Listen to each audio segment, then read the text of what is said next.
नमस्कार, news for live में आपका स्वागत है। मैं हूं राहुल सिंह शेखावत। 5 राज्यों में विधानसभा चुनाव हो रहे हैं, तो जाहिर सी बात है जब चुनाव होंगे तो राजनीतिक पार्टियां अपने उम्मीदवार उतारेंगी और जो उनके स्टार प्रचारक हैं या जो टॉप लीडर्स हैं वो उनका प्रचार करेंगे या उनको चुनाव लड़ाएंगे। लेकिन इस चुनावी प्रक्रिया में या कहें कि चुनावी माहौल में कथित तौर पर ईडी यानी इन्फोर्समेंट डायरेक्ट की एंट्री हो गई है।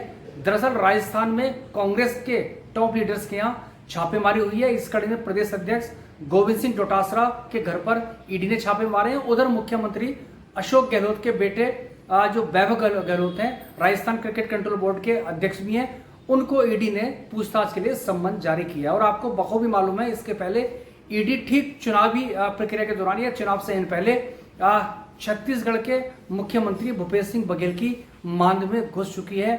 और इस कड़ी में आपको यह भी याद दिलाना जरूरी है कि जब रायपुर में यानी छत्तीसगढ़ की राजधानी में कांग्रेस का महाधिवेशन हुआ था, तो ठीक उसके पहले भूपेश के करीबियों को जो था ईडी ने अपना शिकंजा कसा था। अब सवाल ये उठता है कि आखिर एन चुनाव में ईडी की छापेमारी या ईडी के संबंध का मतलब क्या है। और ये बखूबी मालूम है कि विपक्ष लगातार मोदी सरकार पर आरोप लगाता रहा कि जो केंद्रीय एजेंसियां हैं, चाहे वो ईडी हो, इनकम टैक्स हो, सीबीआई हो या उसके अलावा जो अन्य उनकी जो एजेंसीज हैं, वो उनका बेजा या उनका गलत तरीके से इस्तेमाल विपक्ष को दबाने या विपक्ष का उत्पीड़न करने में कर रही है। चूंकि चुनाव चल रहे हैं तो ये जाहिर सी बात है, सवाल उठेंगे कि क्या बीजेपी चुनाव हार रही है या बीजेपी को जीत पर भरोसा नहीं है, जो अब ईडी का कथित तौर पर चुनाव जीतने के लिए सहारा लिया गया है। अशोक गहलोत ने इस पूरे मामले पर जो टिप्पणी की है, उन्होंने कहा है कि ईडी ने आतंक मचा रखा है और अपने पुत्र जो उनके बेटे हैं वैभव गहलोत, उनका मामला कोई 8-10 साल पुराना, वो मामला बिल्कुल अलग है। और उसके अलावा जो गोविंद सिंह डोटासरा हैं प्रदेश अध्यक्ष, उन्होंने कहा कि वो किसान महिलाओं के लिए लगातार वो काम करते हैं और राजस्थान की जो सरकार है वो लगातार जो स्कीम उनकी रही है, और उसके अलावा जो महिलाओं के लिए उन्होंने हाल में अपना वचन पत्र या संकल्प पत्र की जो घोषणा की है, वो नहीं चाहती, बीजेपी नहीं चाहती कि वो राजस्थान के लोग उसका फायदा उठाएं। और साफ तौर पर कह दिया कि डरेंगे नहीं, डटे रहेंगे। ये चीज पहले भी हुई है। और इन ईडी की कार्रवाई के बीच में ये जो ईडी ने फिलहाल जो एक्शन लिया है, इसमें कांग्रेस अध्यक्ष मल्लिकार्जुन खड़गे की टिप्पणी बड़ी दिलचस्प है। उन्होंने कहा जैसे ही चुनाव आते हैं, मोदी सरकार के या बीजेपी के जो पन्ना प्रमुख हैं, पन्ना प्रमुख के तौर पर ईडी, इनकम टैक्स और सीबीआई मैदान में उतर आते हैं। तो ये एक स्थिति। और आपको बखूबी मालूम है कि तमाम जो विपक्ष के नेता वो कथित तौर पर गलत तरीके से उनको फंसाया जा रहा है। और इस कड़ी में आप जानते हैं कि आम आदमी पार्टी के वरिष्ठ नेता और पूर्व उप मुख्यमंत्री मनीष सिसोदिया, राज्यसभा सांसद संजय सिंह और एक दूसरे मंत्री सत्येंद्र जैन, वो जेल में उनको हवा खानी पड़ी है। और उसके अलावा शायद ही कोई पार्टी की तमाम जो विपक्षी पार्टी हैं जो बची होंगी, उनके टॉप लीडर्स बचे होंगे या कोई पार्टी बची होगी विपक्ष की, जिनके खिलाफ कार्रवाई न चल रही हो। हालांकि ये बात हो रही है कि अगर कोई भ्रष्टाचार का मामला है तो जाहिर सी बात है वो प्रक्रिया अपनी जगह है, जो भी गलत किया किसी ने किया तो उसके खिलाफ कार्रवाई होनी चाहिए। लेकिन ये सवाल अपनी जगह कायम है कि आखिर जब इलेक्शन होते हैं तो तब जो तमाम जो सेंट्रल एजेंसीज हैं, केंद्र की एजेंसियां, वो अचानक मैदान में क्यों कूद पड़ती हैं। अगर भ्रष्टाचार है, जाहिर सी बात है भ्रष्टाचार के खिलाफ अनवरत कार्रवाई होनी चाहिए और वो अपने रूटीन में चलती रहनी चाहिए। लेकिन जब चुनाव हो, चुनाव के ठीक पहले, और वो भी सिर्फ और सिर्फ विपक्ष, कथित तौर पर विपक्ष के नेताओं को निशाना बनाया जाता है, तो ये इस पर सवाल खड़े होते हैं, नियत पर भी। और जो नियत है उसके पीछे सवाल या मंशा, उस पर सवाल खड़े होते हैं।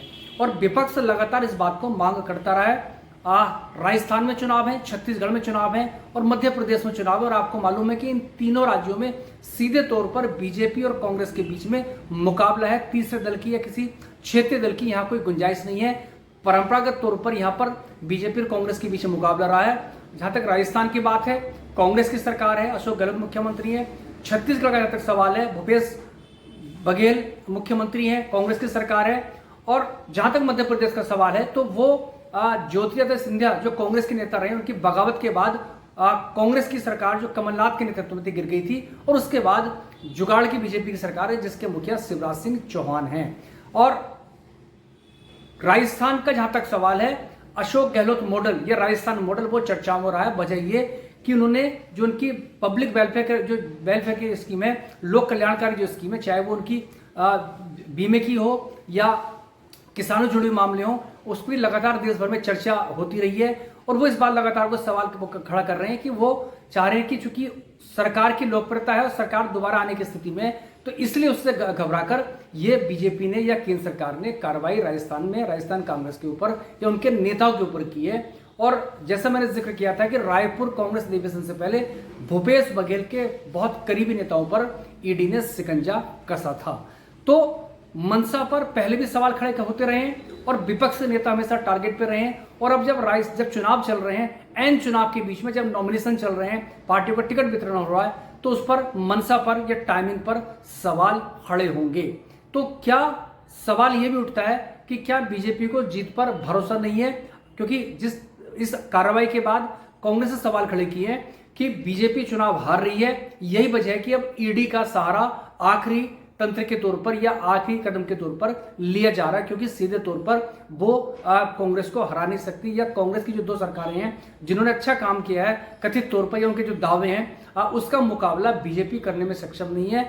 और उनके पास जो चेहरे हैं वो प्रधानमंत्री नरेंद्र मोदी का है। और आप जानते हैं कि नरेंद्र मोदी के चेहरे के दम पर बीजेपी ने लगातार 2 लोकसभा चुनाव जीते और तमाम राज्यों में राज्य सरकारें भी बनाई है। लेकिन यह भी सच्चाई है कि पिछले 2019 के बाद खासतौर पर राज्य स्तर पर प्रधानमंत्री नरेंद्र मोदी का जो मैजिक है, जो जादू है, वो जमीन पर अपेक्षाकृत हल्का पड़ा है या उतर नहीं पा रहा है। और 2 हार प्रधानमंत्री नरेंद्र मोदी के खाते में अब चली गई हैं। आपको मालूम है कि हिमाचल प्रदेश में बीजेपी की सरकार थी, कर्नाटका में बीजेपी की सरकार थी, उसके बाद इन दोनों ही राज्यों में कांग्रेस ने बीजेपी को हराकर सत्ता से बेदखल किया। तो जाहिर सी बात है इसके बाद हौसले कांग्रेसियों के बुलंद हैं और जाहिर सी बात है बीजेपी के अंदर चिंता के बादल हैं। और खास तौर पर राहुल गांधी की भारत जोड़ो यात्रा के बाद जो कांग्रेस कार्यकर्ता थे, जो तमाम लगातार 2 लोकसभा चुनावों में हार और एक के बाद एक दर्जनों की तादाद में विधानसभा चुनावों में हार के बाद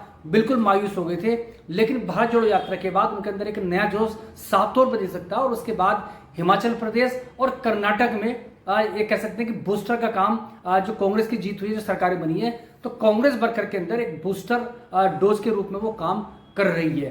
तो ये एक स्थिति है। और दूसरी तरफ अगर देखें तो कांग्रेस राजस्थान में जहां छापेमारी हुई है, सचिन पायलट बनाम अशोक गहलोत लगातार वो टसल रहा करती थी, लेकिन इस बीच ठीक चुनाव से पहले कांग्रेस दोनों नेताओं को मनाने में कामयाब रही है। और जब ये ईडी की जो कार्रवाई हुई है, या जो गोविंद सिंह डोटासरा के यहाँ घर पे छापेमारी हुई है और वैभव गहलोत को सम्मन दिया गया पूछताछ के लिए, सचिन पायलट ने भी इस पर अपनी टिप्पणी दी है। उन्होंने कहा है कि कांग्रेस कार्यकर्ता डरने वाले नहीं है और कांग्रेस की सरकार अपने बनाने की स्थिति में, जो कांग्रेस सरकार की जो तमाम स्कीम है, इसलिए उनको डराने के लिए ये कार्रवाई की गई है। लेकिन कांग्रेस के कार्यकर्ता डरेंगे नहीं। तो ये भी एक दिलचस्प चीज है। जो तकरार अशोक गहलोत और सचिन पायलट के बीच में हुआ करती थी, वो साफ तौर पर मिटती हुई नजर आ रही है और इस घड़ी में सब एकजुट नजर आ रही है। और आप जानते हैं कि सचिन पायलट का एक दिलचस्प बयान अभी किसी एक निजी एक चैनल पर जो प्रसारित हुआ था, उन्होंने कहा था कि मेरे और अशोक गहलोत के बीच के जो संबंध है वो अब एक मिसाल बन चुके हैं और हम दोनों साथ मिलकर कांग्रेस को जिताने का काम कर रहे हैं। तो मतलब ये है कि कांग्रेस में अपेक्षाकृत एकजुटता नजर आ रही है।